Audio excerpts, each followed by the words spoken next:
আসসালামু আলাইকুম নবম ও দশম শ্রেণীর শিক্ষার্থীরা, আশা করি তোমরা সবাই ভালো আছো।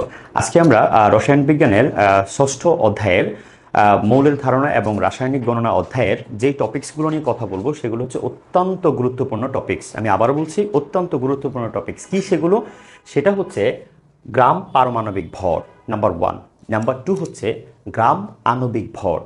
নাম্বার 3 হচ্ছে তুমি কিভাবে মোল সংখ্যা এবং অণুর সংখ্যা বের করবা। অ্যান্ড নাম্বার 4 হলো মোলার দ্রবণ মোলারিটি অথবা ডেসিমোলার সেমিমোলার দ্রবণ কি। যদিও আমরা পূর্বের লেকচারে এই কথাগুলো কিছুটা আলোচনা করেছিলাম। তো আজকে আমরা ম্যাথমেটিক্যাল টার্মস করার ক্ষেত্রে তোমাদেরকে আমরা শেখাবো ছোট ছোট কিছু ট্রিক্স। আশা করি পুরো ভিডিওটাই তোমরা মনোযোগ সহকারে দেখবা। সো মাই ডিয়ার স্টুডেন্টস, তাহলে চলো আমরা দেখি আমাদের আজকের লেকচারে গ্রাম পারমাণবিক ভর, গ্রাম আণবিক ভর সম্পর্কিত তথ্য উপাত্ত। মাই ডিয়ার স্টুডেন্টস, তোমরা এখানে দেখতেই পাচ্ছ গ্রাম পারমাণবিক ভর কি, গ্রাম পারমাণবিক ভর কাকে বলে বা গ্রাম পারমাণবিক ভর কি। কোনো মৌলের পারমাণবিক ভরকে, হ্যাঁ, কোনো মৌলের পারমাণবিক ভরকে তুমি একটা মৌল যদি বলো দ্যাট ইজ নাইট্রোজেন, সো এটার পারমাণবিক ভর কি? পারমাণবিক ভর হচ্ছে প্রোটন সংখ্যা প্লাস নিউট্রন সংখ্যার যোগফল, দ্যাট ইজ 14। ওকে, সো এই ভরটাকে যদি আমরা গ্রাম এককে প্রকাশ করি, গ্রাম যদি আমি লিখি 14 গ্রাম, তাহলে এটা হয়ে যাবে ওই মৌলের গ্রাম পারমাণবিক ভর। তাহলে আমি যদি এখন তোমাকে বলি, কি বলবো বলো তো? আমি তোমাকে এখন বলবো কার্বনের পারমাণবিক ভর হচ্ছে 12 গ্রাম। কত গ্রাম? 12 গ্রাম। ওকে, সো 12 গ্রাম কার্বনে কত গ্রাম কার্বন পরমাণু আছে? কত গ্রাম কার্বন পরমাণু আছে বলো তো? 1 গ্রাম কার্বন পরমাণু। কত গ্রাম? 1 গ্রাম কার্বন পরমাণু আছে। ওকে, এরপরে তুমি যদি আরো বলো যে স্যার তাহলে আমরা যদি বলি যে হাইড্রোজেনের ক্ষেত্রে কি হবে? হাইড্রোজেনের ক্ষেত্রে হবে 1 গ্রাম। কত গ্রাম? 1 গ্রাম। তাহলে 1 গ্রাম হাইড্রোজেনে 1 গ্রাম হাইড্রোজেন পরমাণু আছে। কথা কি বুঝছো? তাহলে পারমাণবিক ভর থেকে আমরা কিভাবে পরমাণু সংখ্যা ডিটেক্ট করব, ক্যালকুলেট করব, আশা করি তুমি কিছুটা হলো বুঝেছো। এবার দেখো gram atomic mass, gram molecular mass and gram formula mass, অর্থাৎ মানে যেটাকে আমরা বলি ফর্মুলা ম্যাস হচ্ছে আণবিক ভর, তারপর হচ্ছে কি পারমাণবিক ভর। সো এই বিষয়গুলো তোমরা আশা করি জেনে গেছো। যেমন ধরো কার্বন, এটা অ্যাটমিক ম্যাস কত? 12। যদি আমরা বলি এখানে লক্ষ্য করো 12.011, দ্যাট ইজ AMU স্কেলে। AMU কি? AMU হচ্ছে অ্যাটমিক ম্যাস ইউনিট, অর্থাৎ পারমাণবিক ভর স্কেল। ওকে, সো কার্বনের অ্যাটমিক ম্যাস হলো এত, অর্থাৎ 12 দশমিক সামথিং, দ্যাট ইজ আমরা যদি বলি 12 গ্রাম কার্বনে টোটাল পরমাণু আছে কত? 1 গ্রাম কার্বন পরমাণু আছে। খুবই ইন্টারেস্টিং এবং খুবই চমৎকার কিছু তথ্য তোমরা এখান থেকে জেনে নিতে পারতেছো। আমি যদি মনে করো সোডিয়াম ক্লোরাইডকে আমি ভেঙে ফেলতে চাই, তাহলে সোডিয়াম হবে কি? মনে করো আমি এটাকে আয়ন আকারে দেখাচ্ছি না, ধরো ক্লোরিন হয়, যদিও সোডিয়াম প্লাস ক্লোরিন মাইনাস হয়। তাহলে এখানে কত মোল সোডিয়াম আছে? তাহলে সোডিয়ামের পারমাণবিক ভর কত? অবশ্য 23 গ্রাম, তাই না? তাহলে 23 গ্রাম সোডিয়ামে তোমার কতগুলো সোডিয়াম পরমাণু আছে? 1 গ্রাম সোডিয়াম পরমাণু রয়েছে। Okay, so my dear students, 12 gram কার্বনে 1 গ্রাম কার্বন পরমাণু আছে, তাহলে 23 অর্থাৎ 23 গ্রাম সোডিয়ামে 1 গ্রাম কি আছে? সোডিয়াম আছে। সো আশা করি তোমরা এটা বুঝতেই পেরেছো। তাহলে আমরা একটু পরে যেতে চাই। এখানে তোমরা একটু লক্ষ্য করো মাই ডিয়ার স্টুডেন্টস, যে মোলার ম্যাস অফ অক্সিজেন, মানে অক্সিজেনের ম্যাস বা ভর কত, তারপর মোলার ম্যাস অফ কি? Hydrogen, molar mass of water. ঠিক আছে, সো এগুলো তোমরা অবশ্যই জানো। সো আমরা এই আপাতত পারমাণবিক ভর থেকে আমরা একটু স্কিপ করতে চাই। তাহলে এখন আমরা জানবো কোনটা? গ্রাম আণবিক ভর। তো গ্রাম আণবিক ভর কার হয়? অণুর ক্ষেত্রে অথবা যৌগের ক্ষেত্রে। কার ক্ষেত্রে? অণুর ক্ষেত্রে এবং যৌগের ক্ষেত্রে। আমরা দ্বিপরমাণু কিছু মৌল আমরা জেনেছি, সেটা হচ্ছে কোনটা বলতো? এটা হচ্ছে তোমার দ্বিপরমাণু কারা? দ্বিপরমাণু হচ্ছে একই মৌল দ্বারা গঠিত। যেমন ধরো নাইট্রোজেন আছে, হাইড্রোজেন আছে, হ্যাঁ, ক্লোরিন, হ্যালোজেন আছে কি অক্সিজেন আছে, O2, এরা সবাই কি দ্বিপরমাণু। ওকে, সো এটার ক্ষেত্রে আমি যদি বলি পারমাণবিক ভর হবে না। হ্যাঁ, তুমি বলতে পারো যে পারমাণবিক ভর এখানে কয়টা নাইট্রোজেন আছে? 2টা, রাইট? সো এই যে একটা নাইট্রোজেনের কত? 14 ইন্টু কত? 2, তাহলে কত হচ্ছে? 28। এটাই হচ্ছে তোমার গ্রাম আণবিক ভর। তাহলে সংজ্ঞাটা কি দাঁড়াচ্ছে? কোনো মৌল বা যৌগের আণবিক যে ভরটা আমি পাচ্ছি, আণবিক ভর কিভাবে পাওয়া যায়? আণবিক ভর পাওয়া যায় ওই যৌগটা যে সকল মৌল দ্বারা গঠিত তাদের পারমাণবিক ভরকে যোগ করলেই কি পেয়ে যাবা? আণবিক ভর পেয়ে যাবা। ওকে, সো এবার আসো কোনো মৌল বা যৌগের আণবিক ভরকে গ্রামে প্রকাশ করলে তাকে ওই মৌল বা যৌগের গ্রাম আণবিক ভর বলা হয়। কি বলবো আমরা? গ্রাম আণবিক ভর। যেমন এখানে একটা সিম্পল এক্সাম্পল দেওয়া আছে, সেটি হচ্ছে কার্বন ডাই অক্সাইডের আণবিক ভর কত? 44। এখন তুমি জানো কার্বন ডাই অক্সাইড এর আণবিক সংকেত হচ্ছে এটা, তাই না? CO2। সো কার্বন, এই দেখো 1 মোল কার্বন পরমাণু দিয়ে এবং এখানে আছে দেখো 2 মোল অক্সিজেন, 2 মোল অক্সিজেন পরমাণু দ্বারা গঠিত হচ্ছে কি? Oxygen, carbon die oxide. So কার্বনের পারমাণবিক ভর কত? 12, অক্সিজেন কত? 16 ইন্টু কত? 2। তাহলে কি দাঁড়ালো? 12 প্লাস 32 মানে 32, দ্যাট ইজ 44। এবার আমরা গ্রামে প্রকাশ করলে এটা হয়ে যাবে কি?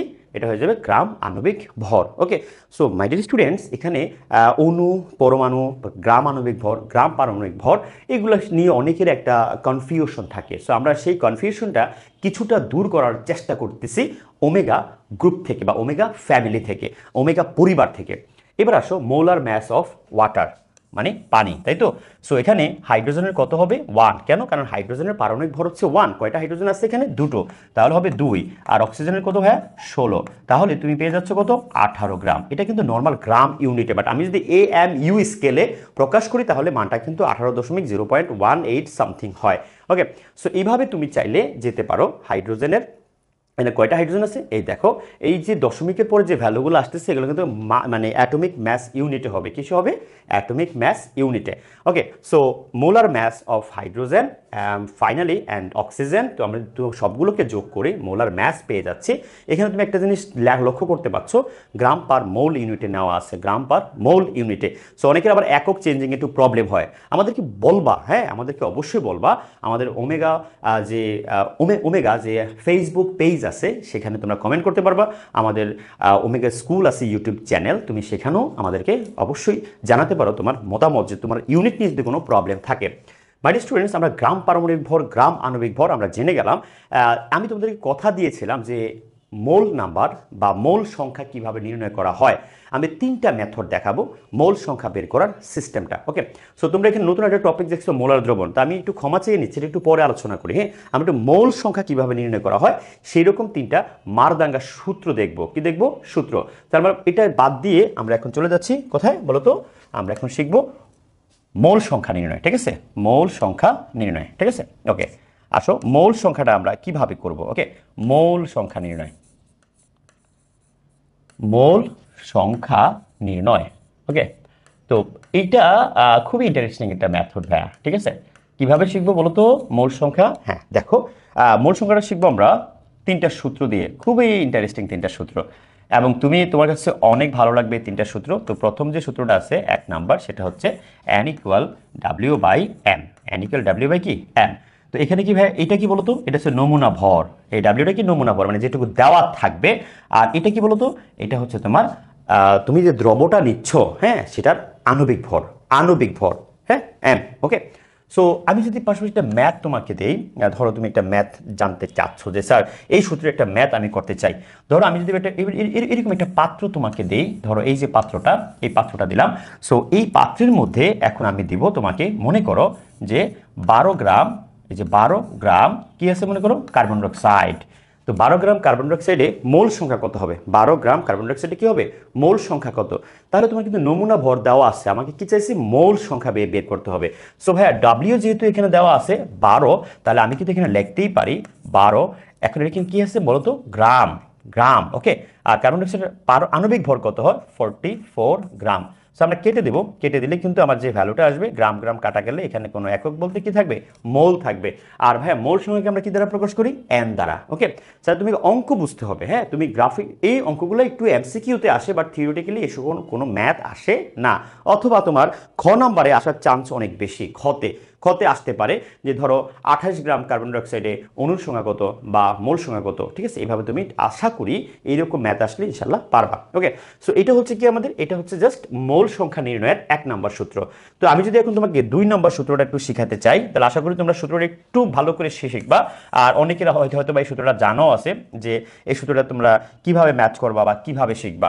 দেখো বাচ্চারা, এখন আমরা 2 নম্বর সূত্রটা দেখব, মোল সংখ্যা নির্ণয়ের 2 নম্বর সূত্রটা। 2 নম্বর সূত্রটা কি লক্ষ্য করো তো বাচ্চারা? N = S × V। এখানে একটা প্রবলেম আছে, সেটা কি? দেখো এখানে কিন্তু আমরা অবশ্যই দ্রবণের ক্ষেত্রে এই মোল সংখ্যা নির্ণয়ের এই সূত্রটা ব্যবহার করা হয়। কার ক্ষেত্রে? দ্রবণের ক্ষেত্রে। বলে স্যার যেমন এই যে এস দেখতে পাচ্ছ না, এস হচ্ছে কি, এস হবে কি ঘনমাত্রা বা মোলারিটিও বলা যায়। আর ঘনমাত্রা প্রকাশের একক কিন্তু মোলারিটি। আর ভি কি বলতো? ভি হচ্ছে দ্রবণের আয়তন, দ্রবণের আয়তন। সো আমি এবার তোমাকে আরেকটা ম্যাথ দিব, সেটি হচ্ছে মনে করো, জাস্ট তুমি ইউ ক্যান ইমাজিন দ্যাট, যদি আমি এই সূত্রে একটা ম্যাথ তোমাকে দেই যে N equal S into V. Okay, so তোমার একটা ম্যাথ দেওয়া হলো, কোশ্চেন করা হলো। কোশ্চেনটা হচ্ছে এইরকম যে 180 মিলিলিটার 180 মিলিলিটার 0.75 বড় হাতের এম মানে হচ্ছে মোলারিটি, 180 মিলিলিটার 0.75 মোলারিটির ক্যালসিয়াম কার্বনেট, কি কার্বনেট? ক্যালসিয়াম কার্বনেট এর, মানে ক্যালসিয়াম কার্বনেট এর মোল সংখ্যা নির্ণয় করো, মোল সংখ্যা নির্ণয় করো। তো বাচ্চারা এটা তুমি একটা দ্রবণের কথা উল্লেখ করতে পারো, এটাও করা যাবে, আর না করলেও সমস্যা নাই। আমি জাস্ট শর্ট বোঝাচ্ছি তোমাকে। দেখো আশা করি তোমরা খুব স্মুথলি আমি বোঝানোর চেষ্টা করতেছি। ওকে মাই ডিয়ার স্টুডেন্টস, দেখো সো আর বাকি কোশ্চেনটা বারবার পড়তে হবে। কি বলছে কোশ্চেনটা? তোমাকে বারবার পড়তে হবে যে একটা দ্রবণ, যেই দ্রবণের মধ্যে লুক অ্যাট, একটা দ্রবণ, যে দ্রবণের মধ্যে কি আছে ভাই? 80 মিলিলিটার আয়তনের একটা দ্রবণ, আর যার ওই দ্রবণের মধ্যে যে দ্রবটা আছে তার ঘনমাত্রা কত?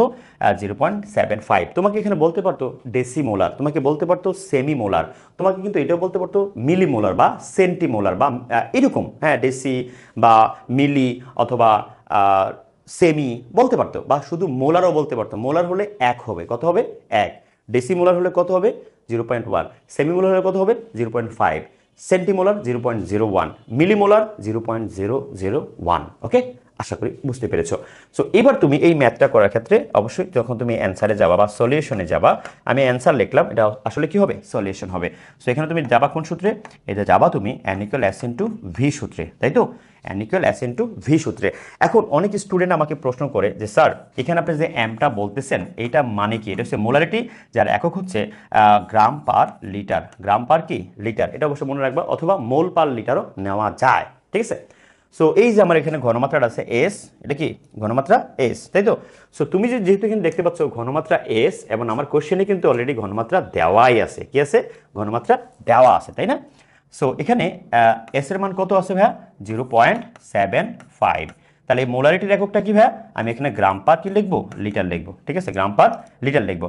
বা যেহেতু যেহেতু আমরা এখানে মোল সংখ্যা বের করতেছি, তাই আমি এখানে গ্রাম না লিখে কি লিখবো? মোল লিখতে পারি। কি লিখতে পারি? মোল। ওকে, সো গ্রাম পার লিটারও লেখা যাবে, সমস্যা নাই। আর যদি তোমার মোল সংখ্যা চলে আসে তাহলে কি করতে হবে? কি করবা এটার কিন্তু একটা ট্রিক্স আছে। সো এখানে আমরা আয়তন লিখবো কত ভাইয়া? এখানে আয়তন আছে 180 মিলিলিটার, এটাকে লিটারে কনভার্ট করতে হবে। তো লিটারে কনভার্ট করলে কি হবে?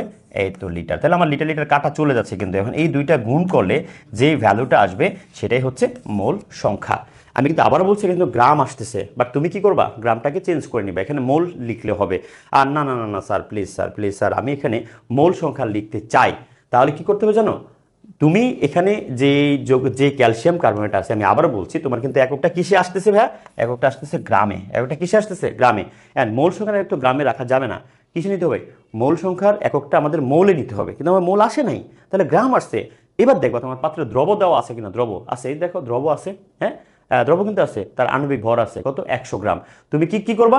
যে অ্যান্সারটা আসবে, এখানে যেটা আসবে অ্যান্সার, তুমি ক্যালকুলেশন করার পরে সেটাকে 100 দ্বারা কি করে দিবা? ভাগ করে দিবা। ভাগ করে দিলে গ্রাম গ্রাম কাটা চলে যায়, মোল থাকবে। কথা কি বোঝা গেছে?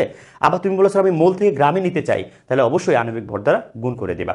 সো মাই ডিয়ার স্টুডেন্টস, এই হচ্ছে আমাদের মোল সংখ্যা নির্ণয়ের যে মেথডগুলো আমি তোমাদেরকে বলছিলাম শর্ট করে শেখাবো, সেই মেথডটা দুইটা শেষ। আর 3 নম্বর যে মেথডটা আছে মোল সংখ্যা নির্ণয়ের 3 নম্বর মেথডটা, আমরা একটু 3 নম্বর মেথডে যেতে চাই। দেখো মৌল সংখ্যা নির্ণয়ের 3 নম্বর মেথডটা কি বলতেছে। আসো আমরা 3 নম্বর সূত্রটা একটু দেখতে চাই। মৌল সংখ্যা নির্ণয়ের 3 নম্বর সূত্র। ওকে, সো 3 নম্বর সূত্রটা কি ভাবে বলো তো? এটা হচ্ছে n equal n by n a, n equal n by n a। তোমরা এই সূত্রটা অবশ্যই অবশ্যই একটু মনে মনে রাখবা, খুবই খুবই ইন্টারেস্টিং একটা ফর্মুলা, হ্যাঁ, অনেক চমৎকার একটা ফর্মুলা। তোমাকে মূল সংখ্যা বের করতে বলবে, তাহলে এই সূত্রটা কার সাথে সম্পৃক্ত? এই n হচ্ছে তোমার পাত্রে যে নমুনা, হতে পারে পরমাণুর সংখ্যা, হতে পারে অণুর সংখ্যা, হ্যাঁ, নমুনাতে অণুর সংখ্যা দিলাম আমি, ঠিক আছে? অণুর সংখ্যা। নমুনাতে অণুর সংখ্যা, এটা কি ভাইয়া? এটা হচ্ছে তোমার এন। আর এই এন এ তো বুঝোই, এন এটা কি? নাম্বার অফ অ্যাভোগাড্রো, যেটার ভ্যালু কত? হ্যাঁ, 10⁻3। ওকে, শেষ। এখন তোমাকে প্রশ্ন যদি আমি করি, প্রশ্নটা কি করতে পারি? ধরো কোনো একটা পাত্রে নমুনা মানে অণুর সংখ্যা দেওয়া আছে, সেটা কীরকম দেখো, কোশ্চেনটা দেখো। তাহলে এই সূত্রটা কিন্তু অবশ্যই মনে রাখবা, এই সূত্রটা মোস্ট ইম্পর্টেন্ট, এটা তোমার মনে রাখার মতো সূত্র। আসো আমি তোমাকে একটা ম্যাথ দিচ্ছি, এই পাত্রের মধ্যে ম্যাথটা ক্লোজ করে দেবো। দেখো ম্যাথটা কি হতে পারে? ম্যাথ হচ্ছে ধরো এখানে তোমার একটা যৌগ আছে, ধরো ইথানোয়িক অ্যাসিড, ইথানোয়িক অ্যাসিড, ঠিক আছে? ইথানোয়িক অ্যাসিড দেওয়া আছে। এখন ভাইয়া তোমার বলছে যে ইথানোয়িক অ্যাসিডের লুক অ্যাট ইজ, এখানে যে ইথানোয়িক অ্যাসিডটা তুমি তোমার টিচার তোমাকে দিয়েছে ইথানোয়িক অ্যাসিড, এবং যেখানে বলছে যে এখানে অণুর সংখ্যা আছে 6 × 10⁻, কত ধরো 7, এতটি আছে অণুর সংখ্যা, ঠিক আছে? তাহলে এই এতটি অণুর সংখ্যা যদি থাকে, হ্যাঁ এতটি অণুর সংখ্যা আছে, তাহলে ইথানোয়িক অ্যাসিডের এটা মোল সংখ্যা কত হবে? ইথানোয়িক অ্যাসিডের কি মোল সংখ্যা কত হবে? সো এখানে তোমার ডিরেক্ট সূত্রটা হবে কি বলতো বাচ্চারা? এখানে অবশ্য তোমার গিভেন ভ্যালু দেওয়া আছে, লিখতে হবে। লেখার পরে এখানে তুমি এখন কি লিখবো বলতো? এখানে তোমার নমুনা অনুসংখ্যা দেওয়া আছে, কত দেওয়া আছে? 1.76। সো আমি যদি এখানে ডিরেক্টলি বসাই 1.76, 10⁻, কত ভাইয়া বলতো? 10⁻7। আর নাম্বার অফ অ্যাভোগাড্রোর সংখ্যা হচ্ছে 0.23ও লেখা যায়। 10⁻23 ভাগ করে যে ভ্যালুটা আসবে সেটাই হবে কি মোল সংখ্যা। কথা কি বুঝতে পেরেছেন? তাহলে মোল সংখ্যা নির্ণয়ের আশা করি এই ছোট ছোট ট্রিক্সগুলো আপনার জন্য অত্যন্ত গুরুত্বপূর্ণ বলে আমি বিশ্বাস করি। তাহলে ভাইয়া 6 নম্বর অধ্যায় থেকে মোল সংখ্যা কিভাবে তুমি নির্ণয় করবা, এই ছোট্ট আমি 3টা ট্রিক্স দেখালাম। এই ট্রিক্স দিয়ে তুমি মোল সংখ্যা বের করতে পারবা ইজিলি, যদিও এটা নবম দশম শ্রেণীর বইয়েও এই সূত্রগুলো আছে, বাট ওভাবে ম্যাথ মেনশন করা নেই। তাই আমরা আজকের যে লেকচারটা ছিল সেটা হচ্ছে গ্রাম আণবিক ভর, গ্রাম পারমাণবিক ভর এবং কোনো একটা যৌগ হতে বা কোনো একটা পাত্র হতে, নমুনা হতে আমরা কিভাবে মোল সংখ্যা নির্ণয় করব, মোল সংখ্যার 3টা ট্রিক্স আমরা দেখে নিলাম, ঠিক আছে? যদি আমরা শুরুতে ঘোষণা দিয়েছিলাম আজকে মোলারিটি নিয়ে কথা হবে, অণুর সংখ্যা নিয়ে কথা হবে, সেটা আমরা পার্ট 2তে দিচ্ছি। ওকে, তো আশা করি সবাই ভালো থাকবেন, সুস্থ থাকবেন, নিরাপদে থাকবেন, ওমেগার পাশেই থাকবেন। ওকে, আসসালামু আলাইকুম।